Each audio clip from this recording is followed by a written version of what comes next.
Bom dia, meninas, e boa vida para nós, tá bom? Boa tudo.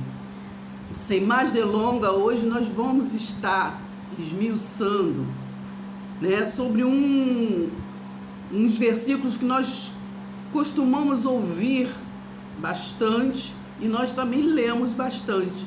Então nós vamos estar entendendo o porquê do versículo 2 Crônicas 7, versículo 14, que diz: e o meu povo que se chama pelo meu nome, né, se humilhar, orar e me buscar e se converter dos seus maus caminhos, então eu ouvirei dos céus, perdoarei os seus pecados e sararei a sua terra. Então vem comigo nessa lucidez e já vamos aí, deixando o like, entendeu? Deixando o seu joinha aí para nós, né? Porque a gente pesquisa, a gente medita com carinho para estar assim compartilhando, né? Então vai dando like, vai compartilhando com as suas amigas, com seus amigos, para que eles venham se inscrever e tá fazendo assim, né, parte desta nação, né? Eu não falo grupo, mas desta nação de Deus, né? Então vai já, ó, dando like. Em primeiro lugar, começou a ver o vídeo, dá o like, tá bom? Compartilhe e comente, tá bom? Até lá. Então essa passagem está em 2 Crônicas. Então vamos primeiro entender o que é Crônicas, né? O que é Crônicas? Era o registro dos dias, mas de que dias, né? Dos dias daquela temporada do tempo da passagem de Samuel e da passagem dos reis, de 1ª e 2ª Samuel e 1ª e 2ª Reis. Então todo aquele apanhado, né, é como se a crônica, 1ª e 2ª Crônica é um livro só, né? Foi assim dividido 1ª e 2ª, mas é um livro só. Então é como se fosse um livro, jornal, né? Assim, no anunciador de tudo aquilo que aconteceu, entendeu? Em 1ª, 2ª Samuel e 1ª e 2ª Reis. Vai entendendo, tá bom? Vamos assim entendendo passo a passo. Então era o jornal da época, né? E esse apanhado, este jornal, vamos dizer assim, né? Para que nós venhamos entender, foi assim, o autor é o Esdras, né? Que na Bíblia não tem o livro de Esdras, depois vocês vão lá também leia, né? Então esse mesmo Esdras, né, é o que registrou 1ª e 2ª Crônica. Então, continuando nesse raciocínio, sabendo que era tipo um jornal da época, né? Vamos entender o porquê essa resposta de Deus, esse povo que se chama pelo meu nome, se humilhar. Porque naquele tempo, naquela época, né, que esse período, né, por que Esdras, né, fez essa crônica, né? Porque o templo de Jerusalém, né, que foi arribado por Salomão, né? Sabemos que nós tivemos 3 reis, né? Saul, Davi e Salomão, né? E no tempo foi depois de Salomão, que nesse tempo o reino era ainda unido. Depois da morte de Salomão foi que foi dividido, o reino do norte e o reino do sul. Mas ainda aqui, neste período, né, do templo de Salomão, ele estava em declínio espiritual, o templo. Declínio, sabe o que é declínio? Estava o que? Sendo assim, se matando, né? Estavam se matando com os julgos, com as coisas que eles faziam erradas, né? Assim, de repente a gente pode trazer essa visão para os dias de hoje, porque não é mera coincidência, né? Então, eles estavam em declínio espiritual e literalmente também, porque, né, começa ser muita cabeça para pouco corpo, né? Então, há muito cacique para pouco índio. Então, ou todos querendo ser cacique, todos querendo ser, né, líder. Então, acontece que acaba a carne entrando, né? E carne é carne, né? A palavra de Deus diz que quem é da carne é carne, quem é espírito é espírito. Então vamos entendendo. Então o templo de Jerusalém, né, que foi arribado, né, que ele era destruído, foi arribado por Salomão, porque não foi Davi que arribou, foi Salomão. Ele estava em declínio espiritual e infectado por tanta idolatria, né, que eles profanavam o templo das duas maneiras, né, no modo espiritual, né, e no modo literal. Então, vocês vão lá em 2 Crônicas, no capítulo 15, do 8 ao 18, e para estar assim compreendendo, né, o contexto, né, assim, contexto do livro todo, de um todo. Nós estamos falando de 2 Crônicas 7, capítulo 7. Mas assim, o capítulo todo, né, é crônica, é jornal, os escritos da passagem dessa época. Então Jerusalém, né, estava em declínio, né, espiritual principalmente, né, porque é o mundo espiritual que nos guia, não é verdade? Né? Ali, ó, no deserto não era Deus, ele ali via, né, aquela nuvem guiando, né, guiando eles, né, então sempre nós temos que perceber que é o mundo espiritual que nos guia. Então Jerusalém era o significado, era a presença de Deus. Naquela época, a presença de Deus, né, quando falava Jerusalém, era o centro, né, da presença de Deus, né, porque era o local que se guardava a arca da aliança, né, no templo, não é verdade? Então vamos ver, né, presta atenção. Então 2 Crônicas 7, no versículo 1 e 2, entendeu? Presta atenção. A glória de Deus enche o templo, né? Então Salomão fez o templo e a glória de Deus enche o templo. Então no versículo 1 diz assim: tendo Salomão acabado de orar, desceu fogo do céu e consumiu o holocausto e os sacrifícios, e a glória do Senhor encheu a casa. Os sacerdotes não podiam entrar na casa do Senhor, porque a glória do Senhor lhe tinha enchido a casa. Aqui no contexto, 2 Crônicas 6, versículo 24, diz assim, presta atenção, nós estamos lendo porque de 2 Crônicas 7,14. Então vamos aqui nesse 24. Quando o teu povo Israel, por ter pecado contra ti, for ferido diante do inimigo, e se converter e confessar o teu nome, e orar, e suplicar diante de ti nesta casa, presta atenção, hein? 26. Quando os céus se cerrarem e não houver chuva, por ter o povo pecado contra ti, e ele orar neste lugar, e confessar o teu nome, e se converter dos seus pecados, havendo tu afligido, né? Porque a bênção era chuva, né? Naquele tempo, para poder molhar a terra e fluir as cevadas, os cereais, os frutos, né? Porque era disso que eles dizimavam, né? Eles eram abençoados para abençoar, não é verdade? O sacerdócio levítico. Então, presta atenção, em 29. Então, toda oração e súplica que qualquer homem ou todo o teu povo Israel fizer, conhecendo cada um a sua própria chaga e a sua dor, e estendendo as mãos para o rumo desta casa.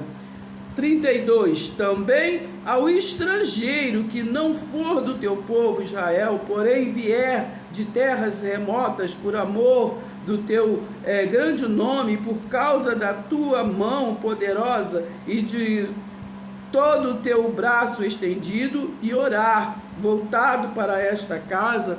Então ele estava suplicando porque a coisa estava feia, entendeu? Então naquela época Jesus de Nazaré ainda não tinha vindo. Então, Jerusalém representava a redenção, né, daquele povo, dos hebreus, entendeu? Presta atenção, hein? Representava a redenção, né?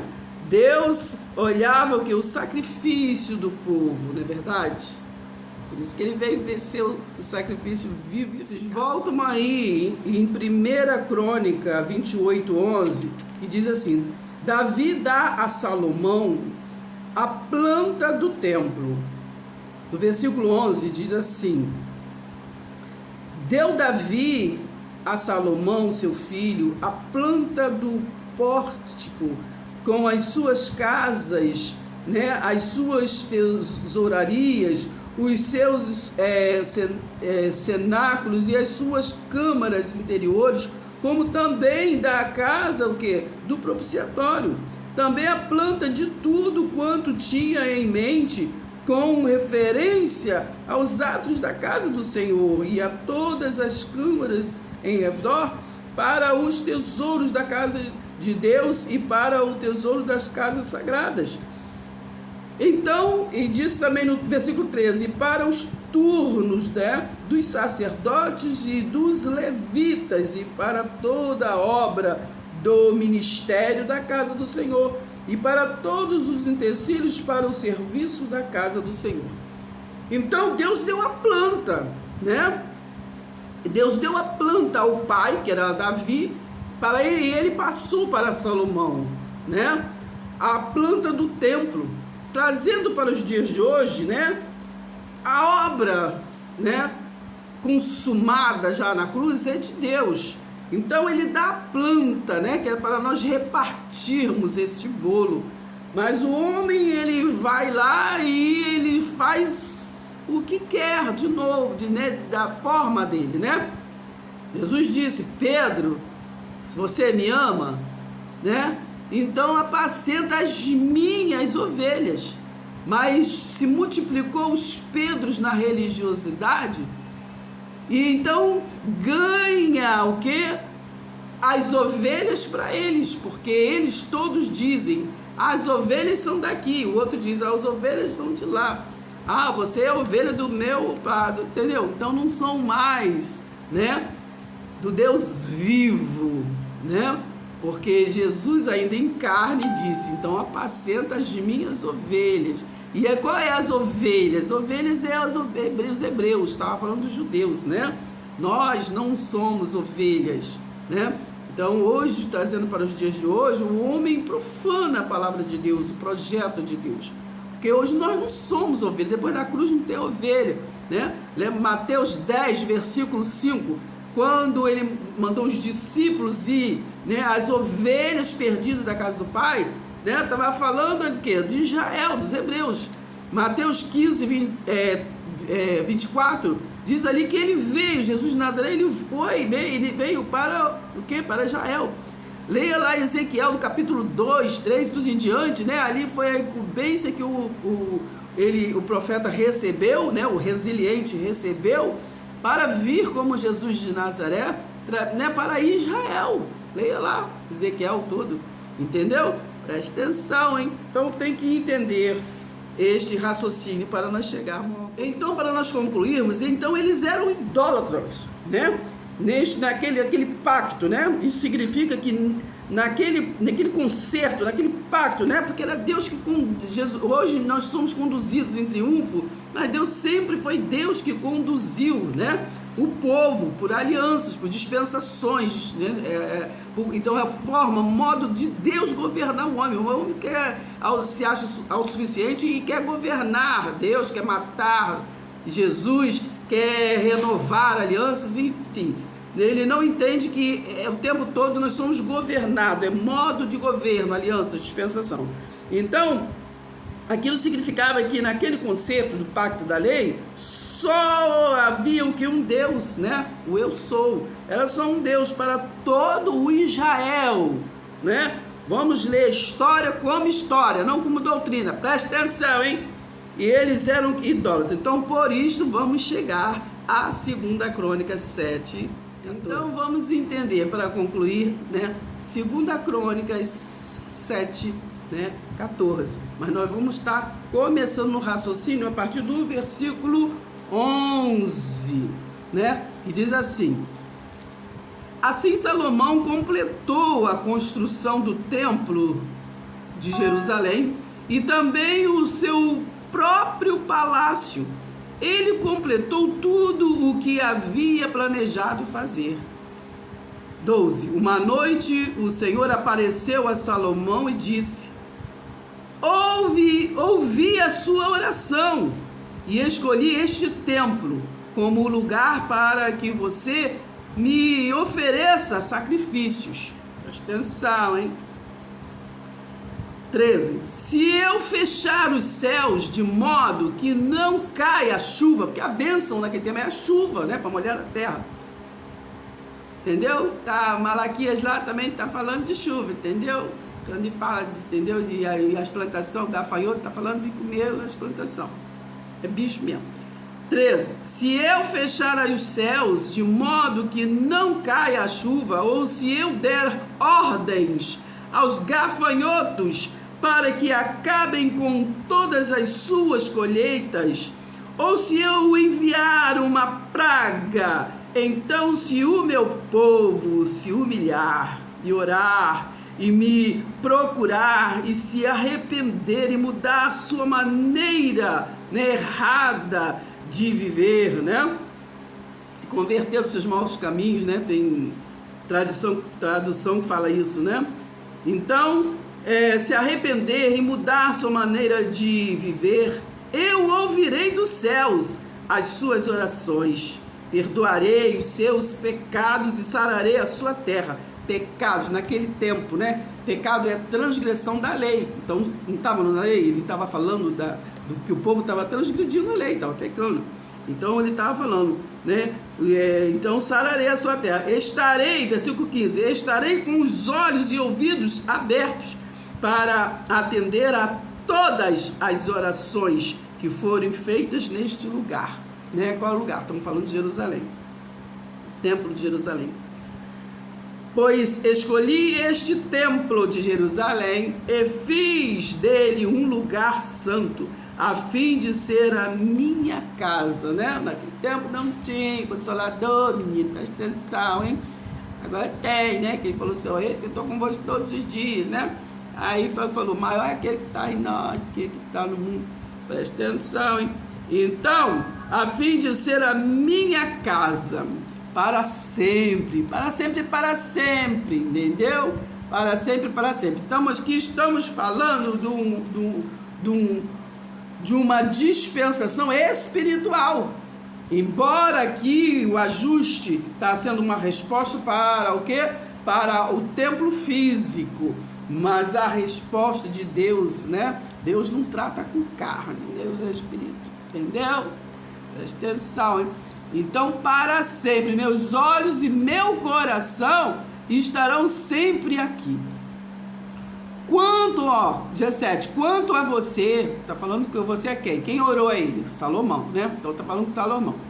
Quanto a você, se me seguir conforme a minha vontade, como fez o seu pai Davi, e fizer tudo o que lhe ordeno, obedecendo as minhas leis e as minhas ordens, então cuidarei para que entre seus descendentes sempre haja rei em Israel, conforme a aliança que fiz com o seu pai Davi. 19. Mas se vocês não me seguirem, se afastarem de mim e se recusarem a me obedecer as minhas leis e os meus mandamentos que lhes dei, e adorarem e servirem outros deuses, né? Hoje não é mera coincidência, né? Aquele que é o bambambam, aquele que fala o CPF, adivinha tudo que é o bambambam. É um problema, aquela mulher da oração que é o bambambam. Entendeu? E adorar e servir outros deuses, então arrancarei Israel da minha terra, que dei a eles, e este templo será destruído, muito embora eu o tenha tornado um lugar santo para mim. Entendeu? Então preste atenção, hein? Muitas das vezes nós estamos vivendo no deserto porque a gente profana, né, a honra de Deus, né? Então muitas das vezes nós, trazendo para os dias de hoje, buscamos, né, com a palavra de Deus, honras para as coisas físicas, né? Para as coisas físicas. Então diz que a honra, né? Toda a honra e toda a glória para Deus, mas será que é verdade? Muitas das coisas, né, querem honra para si, né? E querem honra, querem ser honrados, né? Não são meros mensageiros, querem honras por isso. Então, nós que somos uma nação para um só cabeça, né? Somos um corpo, né? Já casados, sempre falo isso, não somos mais igreja dividida, nós somos nação, um corpo para um só Deus, né? Um só pastor, né? O Senhor é meu pastor, nada tem nos faltado, né? Então, nós somos uma nação, está em Efésios 4,16, realmente um povo ligado, atado, né? Que do qual só existe uma cabeça, um só espírito, um só batismo, não é verdade? Um só tipo de amor, tá bom? Então vamos ficar por aqui, né? Com nossa lucidez falando deste versículo e vamos para o próximo. Até lá. Se inscreva, deixe seu like.